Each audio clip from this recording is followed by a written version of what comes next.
Bismillahirrahmanirrahim. Alors, pour éviter de travailler beaucoup sur la théorie, donc chaque fois qu'on fait deux ou trois sous-chapitres pour expliquer une fonction ou quelque chose comme ça, alors on va faire un petit TP. Alors aujourd'hui, je vous propose un TP qui utilise un écran LCD que vous avez déjà vu, un LCD de Fossils, mais cette fois-ci, on va l'associer avec un Arduino Uno, d'accord? Alors, je vous propose le schéma. Alors, je vais vous expliquer, c'est très très simple. Donc, qu'est-ce qu'on fait? Alors, d'habitude, on a les signaux RS et, alors par exemple, RS, je prends, par exemple, la broche numéro 2, hein, la broche numéro 2, et je la relie sur alors je préfère d'abord vous montrer immédiatement le programme. Voilà. Donc voilà la commande. Alors la première des choses, d'accord, la première des choses, il faut que j'appelle cette librairie. OK? Donc au lieu de mettre comme on a l'habitude de le faire en micro C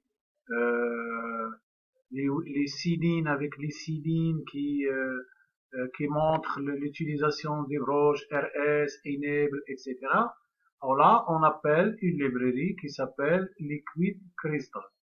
Donc cette librairie, alors point A, ça veut dire c'est un fichier d'entête, donc je l'appelle avec cette inclusion et lui, il va s'occuper de tout. D'accord? C'est pas compliqué. Alors première des choses, voilà la fonction que j'appelle. D'accord? La voilà. Donc Liquid Crystal, espace LCD. Alors, premier élément que vous voyez là, le 12, par exemple, je choisis la broche numéro 12 pour commander la broche RS. La broche 11 pour commander la broche Enable de mon afficheur LCD. La broche numéro 5 de mon Arduino va attaquer la broche D4.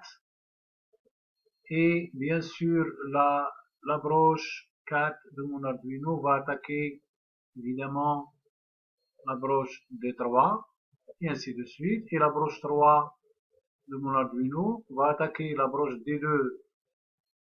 D'accord, vous voyez? Donc ça, ce n'est que des explications. La commande, elle est là. D'accord? Alors là, tout de suite, quand vous voyez ça, vous ne pouvez pas vous tromper. J'appelle la fonction liquid crystal.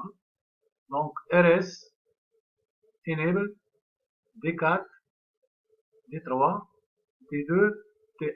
Voilà, ça marche. Donc, c'est terminé. Maintenant, ça, si vous préférez tout ce qui est là, eh bien, si vous voulez, c'est des variables en quelque sorte. Alors, voilà, je rentre dans le setup. Alors, dans le setup ici, je n'ai qu'une seule fonction. Je dois définir quel est le nombre de lignes et de colonnes qui se trouvent dans mon afficheur LCD. Alors, ici, LCD begin, donc 16, ça veut dire 16 colonnes, ou si vous préférez 16 caractères, et 2, ça veut dire 2 lignes. Comme ça, si par exemple je veux utiliser un afficheur qui a 4 lignes de 20 colonnes, eh bien je mets LCD begin 20, ça veut dire 20 caractères, virgule 4, ça veut dire 4 lignes. Voilà, c'est clair et net. Maintenant, on va faire un exemple très simple. On va afficher deux phrases. Alors je commence. LCD clear, ça vous savez déjà ce que c'est. Donc ici, il n'y a pas de curseur off, on, il n'y en a pas, d'accord? Donc, puis comment le fonctionnement sera utilisé avec ce fichier que je vous ai expliqué au début. Alors, donc, effacer d'abord l'écran. Voilà, vous avez le commentaire ici. Alors maintenant, qu'est-ce que je vais faire? Je vais me positionner sur la première ligne à la première colonne. Autrement dit, voilà, je vais me positionner ici. Vous voyez? Ok. Alors, après, donc voilà, LCD, set cursor. Hein, positionnez-vous sur la première ligne, la première ligne, celle qui est haut, à partir de la première colonne. Donc, rappelez-vous, on commence toujours par 0, n'est-ce pas? Alors maintenant, je lui dis, de m'afficher cette phrase. Évidemment, il ne faut pas que la phrase, même avec les interlignes, avec les vides, il ne faut pas qu'il dépasse 16 caractères, sinon ça va déborder.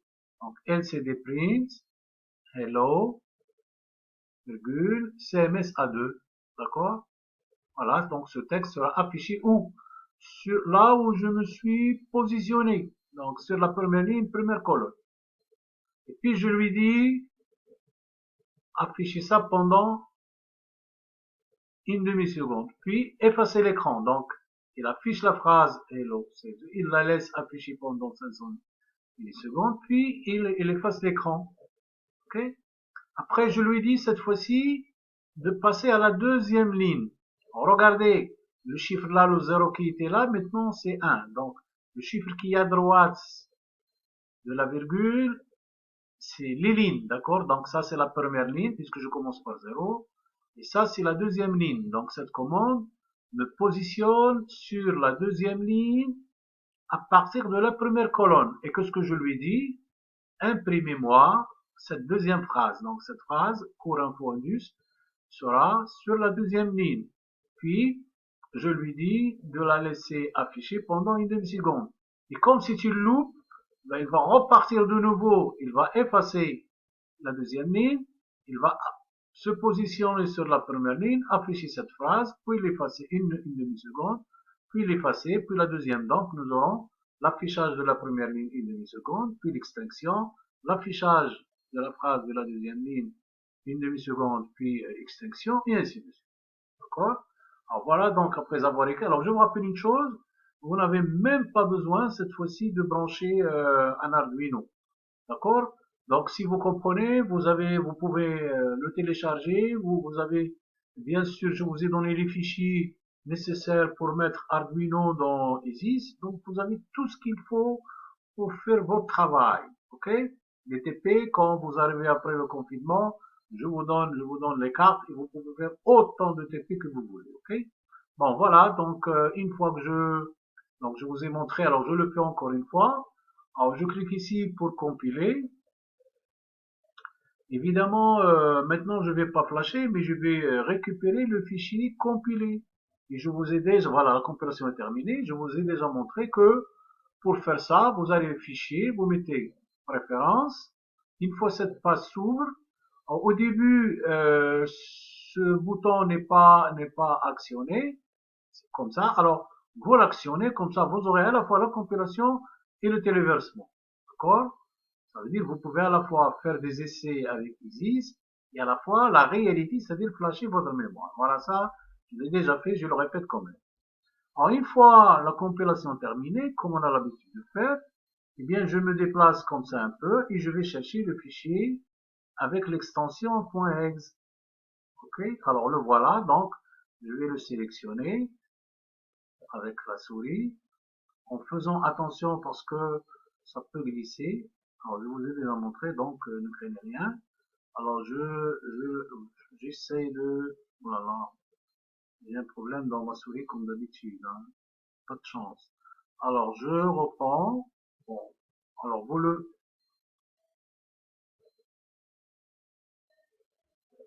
alors, si vous n'arrivez pas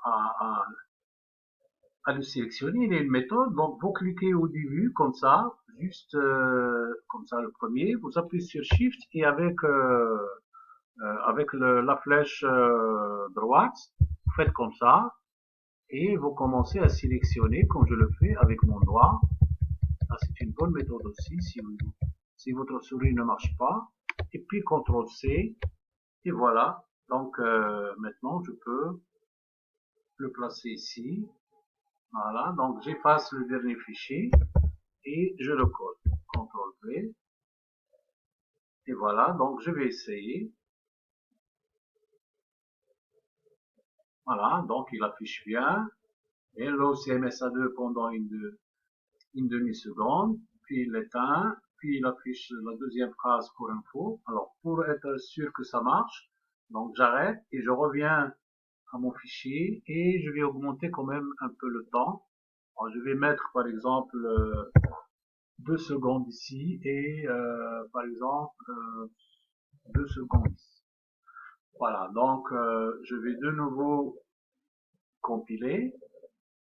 Alors, je n'ai pas besoin maintenant de copier de nouveau le fichier puisque il a été compilé, il est resté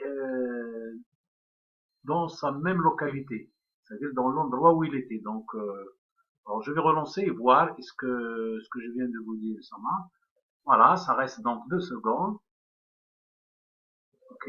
Puis il s'efface et c'est la deuxième phrase qui s'affiche pendant 2 secondes et ainsi de suite. Voilà, j'espère que vous avez compris comment manipuler un afficheur LCD avec Arduino.